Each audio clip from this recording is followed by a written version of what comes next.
నమస్తే, నేను ప్రశాంత్. రామ్ చరణ్ గారి అభిమానులు ఒకే ఒక అప్డేట్ కోసం అయితే వెయిట్ చేస్తున్నారు. పెద్ది మూవీ అప్డేట్ కోసం అయితే వెయిట్ చేస్తూ ఉన్నారు. మరి అసలు పెద్ది మూవీ రాబోయే రోజుల్లో ఎలా ఉండబోతుంది, ఆయన అప్డేట్స్ ఏంటి, దీని గురించి అయితే తెలుసుకుందాము.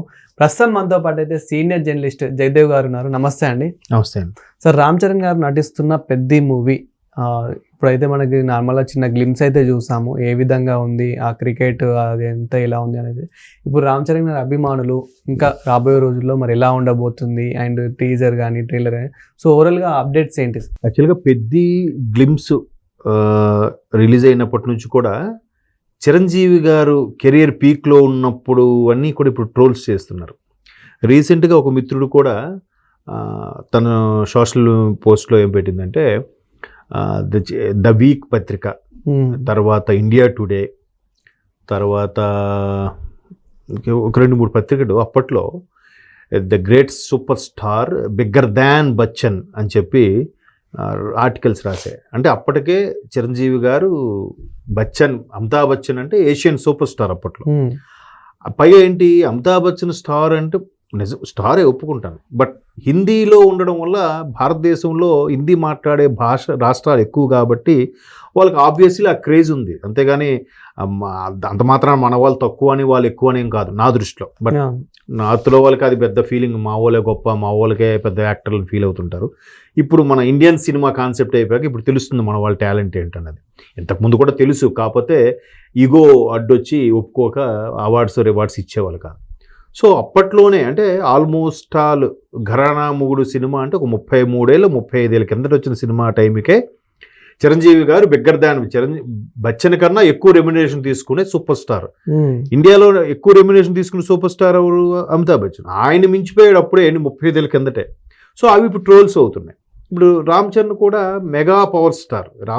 అంటే చిరంజీవి గారు అబ్బాయిగా ఒక నెపో కిడ్గా ఇండస్ట్రీలోకి అడుగుపెట్టిన వ్యక్తి.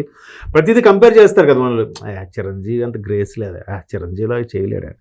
సో ఒక్కొక్కటిగా ప్రూవ్ చేసుకుంటూ ఈయన ఏం చేయగలడే, చిరంజీవిలాగా మాస్ చేయలేడు, క్లాసే చేయగలడు అంటే రంగస్థలం ఒక బ్లాక్ బాస్టర్. లేదు ఒక పవర్ఫుల్ పోలీస్ ఆఫీసర్గా చేయగలడు, ధ్రువ బ్లాక్ బాస్టర్.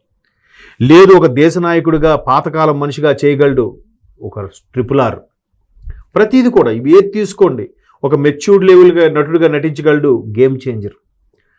అంటే ఒక హార్స్ రైడింగ్ మగధీర ఇంకా చెప్పక్కర్లేదు.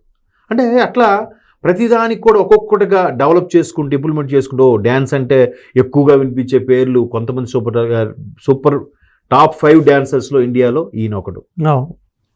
హీరో సూపర్ స్టార్ నేను చెప్పేది. అంటే మరి డ్యాన్స్ అంటే నాకు తెలిసి జిమ్నాస్టిక్స్ కాదండి, గ్రేస్ ఉండాలి, మంచి మంచి స్టైలిష్ లుక్ ఉండాలి, అది డ్యాన్స్ అంటే. జిమ్నాస్టిక్స్ లాగా ఇప్పుడు ఏదో వచ్చి టీవీలో వచ్చే కొన్ని ప్రోగ్రామ్స్ లాగా ఎగిరిపోవడం, గెంతు పడిపోవడం, యోగా ఆసనాలు, జిమ్నాస్టిక్స్, అది కాదు డ్యాన్స్ అంటే నాకు తెలిసి.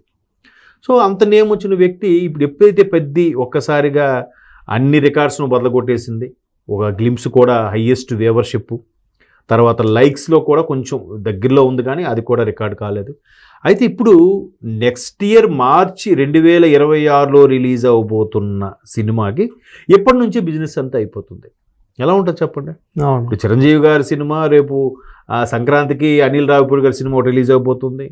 తర్వాత విశ్వంభర రేపు మళ్ళీ జూన్ జూలైలోనో మేలోనో రిలీజ్ అవబోతుంది. సమ్మర్ హాలిడేస్ అనుకుంటా రిలీజ్ అవబోతుంది. సో ఇన్ని ఉన్నప్పుడు ఈ సినిమాలకి అంత బిజినెస్ అయ్యాయో లేదో తెలియదు కానీ రామ్ చరణ్ సినిమాలకి ఆ స్థాయిలో బిజినెస్ అవుతుందంటే చిరంజీవి గారికి ఎంత గర్వకారణం ఉంటుందా ఉండదా? ఖచ్చితంగా ఉంటుంది. సో అట్లాంటిది రామ్ చరణ్కి ఇప్పుడు మన నాని గారి సినిమా తీసుకోండి, ఆయన హిట్కి ఎప్పుడైతే కోర్టు బ్లాక్ బాస్టర్ అయిపోయిందో ఆయన audio rights, video rights, overseas, satellite ఇవన్నీ కలిపితే ఆయన బీభత్సమైన లాభాలు వచ్చేసాయంట.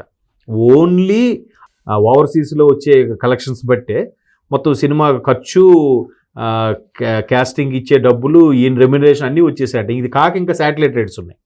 అవును, అవన్నీ మరి ప్లస్సే కదా మిగతావన్నీ కూడా. సో ఇక్కడ పెద్ది అనే మూవీకి బుచ్చిబాబు సానా అనే దర్శకుడు రామ్ చరణ్ ఎప్పుడు ఫ్రీ అయితే అప్పుడే నేను డైరెక్ట్ చేస్తాను, అంతవరకు నేను వేరే సినిమా హీరోతో చేయను, వేరే స్క్రిప్ట్లో కూర్చొని పట్టుబట్టి కూర్చున్నారు. సుకుమార్ గారి డైరెక్షన్లో ఆరితేరిన బుచ్చిబాబు సానా మరి నాకు ఇదే కావాలి, ఈ స్టోరీ కావాలి, ఈ లైన్ కావాలి, లేకపోతే ఈ టెక్నీషియన్ కావాలి అని పట్టుబట్టాడు. అలా పట్టుబట్టిన టెక్నీషియన్లో మరొక కీలకమైన టెక్నీషియన్ ఎవరంటే A R Rahman, music director. Super A R Rahman గారు అంటే ఇంకా మరి మ్యూజిక్ మనం నెక్స్ట్ లెవెల్ ఇంకా. సో దాని ఆడియోకి ఇప్పుడే బేభత్సమైన మార్కెట్ పలుకుతుందంట. అంటే మరి చూడండి, ఏ పాటలు లేని సినిమాలకే జస్ట్ దాన్ని ఏమంటే కోరస్ అనుకోనో బీజిఎంకి సంబంధించినే ఇవాళ రేపు ఆడియో రైట్స్ పలుకుతున్న నేపథ్యంలో ఏఆర్ రెహమాన్ అంటే ఒక బ్రాండ్ కదా, బ్రాండ్ ఇమేజ్ ఉన్న మ్యూజిక్ డైరెక్టర్, ఆస్కార్ విన్నరు. అట్లాంటి వ్యక్తి ఇప్పటికీ ఆయన ఇంతకుముందు అంత రెగ్యులర్గా చేయకపోయినా అడపదడప చేసినా ఒకటి రెండు పాటలైనా అట్లా వదులుతాడు ఆయన. ఆయన టైం ఎక్కువ తీసుకున్నా ఏఆర్ రెహమాన్ అటువంటి రెహమాన్ మ్యూజిక్కి బుచ్చిబాబు సానా కాంబినేషన్లో మన రామ్ చరణ్ అలాగే జాన్వీ కపూర్ ఇంతమంది ఉన్నప్పుడు ఆటోమేటిక్ ఒక హైప్ వచ్చేస్తుంది. సో అంటే మనకి గేమ్ చేంజర్ తో కొంతమంది ఫ్యాన్స్ అయితే డిసప్పాయింట్ అయ్యారు. సో మరి ఈ పెద్ద మూవీతో ఎక్స్పెక్టేషన్స్ అనేటివి మనం పెట్టుకోవచ్చు అంటారా?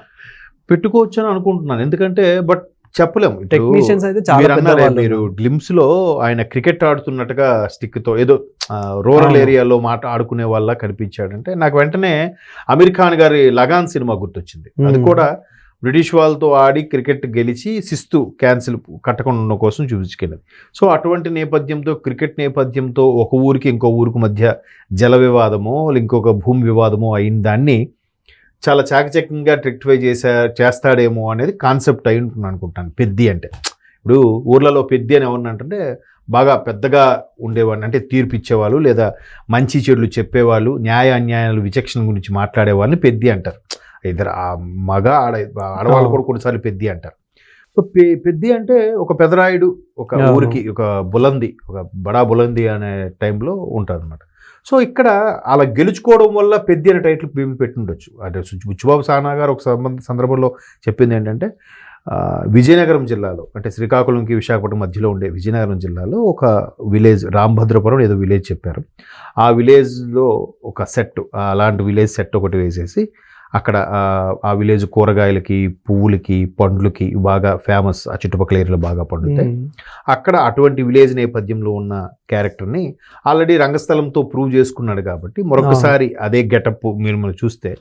కాబట్టి జాన్వీ కపూర్ కూడా దేవరాతో ఆవిడ ప్రూవ్ చేసుకుంది, ఒక రూరల్ ఏరియా అమ్మాయి ఎట్లా ఉంటుంది. అండ్ అలాగే ఎన్టీఆర్ గారితో పాటు స్టెప్స్ షేర్ చేసుకోవడం అంటే చిన్న విషయం కాదు ఏ హీరోయిన్ కూడా. సో అక్కడ ప్రూవ్ చేసుకుంది కాబట్టి ఇక్కడ రామ్ చరణ్తో కూడా ప్రూవ్ చేసుకుంటుంది. బుచ్చిబాబు సానా గారి టేస్ట్ కానీ ఆయన సెలక్షన్ కూడా కరెక్ట్గా ఉండబోతుంది అనేది ఒక కాన్సెప్ట్. ఆడియో రైట్స్తే ఇప్పుడు ఎంత ఈ రేంజ్లో పలికితే నెక్స్ట్ ఓవర్సీసు, ఆంధ్ర, నైజాము, తెలంగాణ, అదే నైజాము తర్వాత ప్రతిదీ కూడా Indian cinema, pan India movie కదా. తెలుగు, తమిళ్, కన్నడ, హిందీ, ఈ 5 భాషలు కంపల్సరీ. ఇంకా కొన్ని భాషలో రిలీజ్ చేయకపోయినా హిందీలో వేసి కింద సబ్ టైటిల్స్ వేస్తున్నారు ఇంగ్లీషు. ఆ తర్వాత ఓవర్సీస్ ఆల్రెడీ మనము ఎన్టీఆర్ గారు నటించిన దేవరా మూవీ మొన్న జపాన్ లో ఎలా ఆబ్వియస్లీ RRR తో జపాన్ లోకి ఎంటర్ అయ్యారు కాబట్టి ఆ కాన్ఫిడెన్స్ తో ఎన్టీఆర్ గారు కూడా దేవరాకి ఎంటర్ అయ్యారు. ఇప్పుడు రామ్ చరణ్ గారు కూడా నెక్స్ట్ పెద్దితో జపాన్ లోకి, హాంకాంగ్, మలేషియా, ఇకపోతే అటు Canada, America, Dubai, Arab countries లో కూడా ఎంటర్ అవుతారు. ఆ స్థాయి నటులకి బాగా అసలు నిజంగా ఒక ఇండియన్ సినిమా అనే కాన్సెప్ట్ ఓవర్సీస్లో బీభత్సంగా మార్కెట్ పెరిగేదంటే మాత్రం ఖచ్చితంగా మన తెలుగు సినిమాలనే చెప్పచ్చు, గర్వంగా చెప్పగలను. ఒక బాహుబలి కానీ, RRR కానీ, కార్తికేయ కానీ, పుష్ప కానీ. సో ఖచ్చితంగా అంత స్థాయికి వెళ్ళిపోయిన ఇప్పుడు గ్లోబల్ స్టార్ అని కూడా వేస్తున్నారు కదా రామ్ చరణ్కి, మెగా పవర్ స్టార్ అని వేయట్లేదు, గ్లోబల్ స్టార్ అని. ఖచ్చితంగా చిరంజీవి గారికి ఆ పుత్రోత్సాహం అనేది ఉంటుంది. ఇప్పుడు ఆయన సినిమా గురించి కూడా డిస్కస్ చేసుకోవట్లేదు. నెక్స్ట్ విశ్వంబర ఉంది కూడా ఎవరు మాట్లాడట్లేదు. ఎప్పుడో 1 year తర్వాత రిలీజ్ అవ్వబోయే పెద్ది గురించే మనం మాట్లాడుకుంటున్నామంటే నిజంగా ఆయన గర్వకారణమే కదా చిరంజీవి గారికి. Thank you sir.